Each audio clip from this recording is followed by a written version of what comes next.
Assalamu alaikum, урматтуу авто сүйүүчүлөр. Сиздер Москва Тайм каналын көрүп жатасыздар. Бүгүн сиздерге Москва шаарындагы жеке адам тарабынан сатыла турган бир унааны көргөзөбүз. Андыктан бизден алыстабай, биз менен бирге болуп туруңуздар.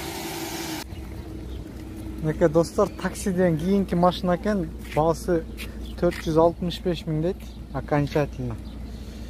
Ondan bir son daha düşür Allah'ım dedi. Yılı 2017, 1.4 объем. Пробег 150 000 kilometre.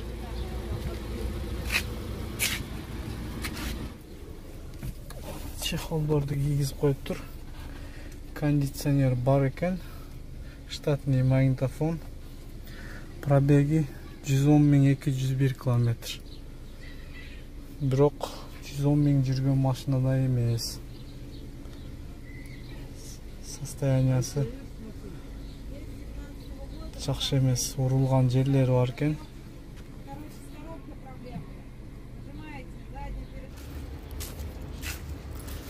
Машина жаккан жок туугандар.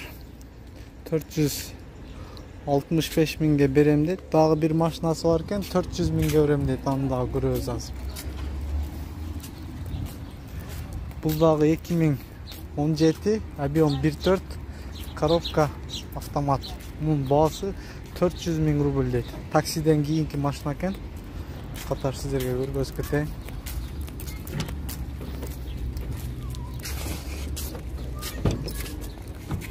Машинанын коробка жагында проблемасы бар экен. Азыр майдап көрүп атат. Bunun baası 400 000 rubl deyт. Дагы соодалашса түшпергидей.